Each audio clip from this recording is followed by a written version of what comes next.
kneeling on stage after performing his hit song Lose Yourself. Many believe he did that as a tribute to Colin Kaepernick, who took a knee during the national anthem to protest police brutality and social injustice during the 2016 season.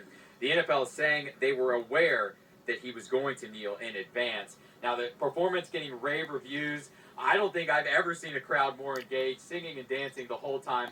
It was awesome. And I've been to quite a few of these over the years. Beyonce, Bruno Mars, Lady Gaga. This one likely tops them all. Kate, some saying this was the best Super Bowl halftime performance ever, right up there with Prince's performance in the rain back in 2007 in Miami.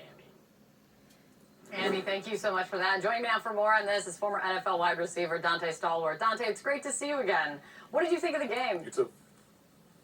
It was a great game. I think it was. It lived up to its billing. Everyone expected the Rams and the Bengals game in the Super Bowl to be a great one for the ages, and I think it was. It played out exactly the way, if you look at the way the last couple of months of this season played out for each team, it played out exactly that way, where you had Matt Stafford going to Cooper Kupp at the end of the game, which was the ensuing touchdown to put them on top.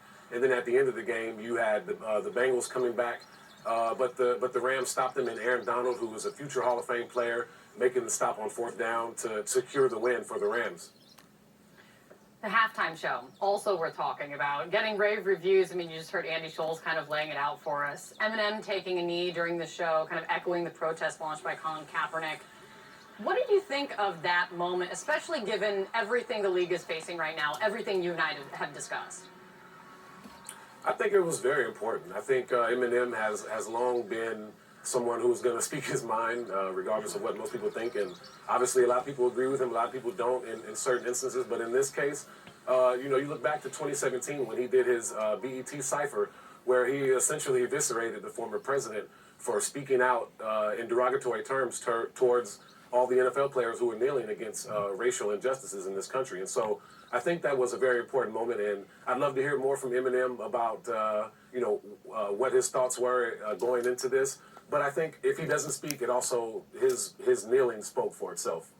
Yeah, speaking of speaking out, I want to play what President Biden said about the Brian Flores lawsuit during an interview ahead of the game. Let me play this. The whole idea that a league that is made up of so many athletes of color as well as so diverse that there's not enough African-American qualified coaches to manage these NFL teams. It just seems to me that it's a standard that they'd want to live up to. I don't know if it's not a requirement of law, but it's a requirement, I think, of some just generic decency.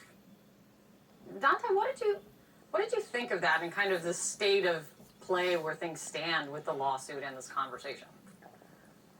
Yeah, I think President Biden is correct. I mean, if you look at the last two coaching cycles, there's been 16 head coaching vacancies, and only, I believe, a couple have been filled by black coaches.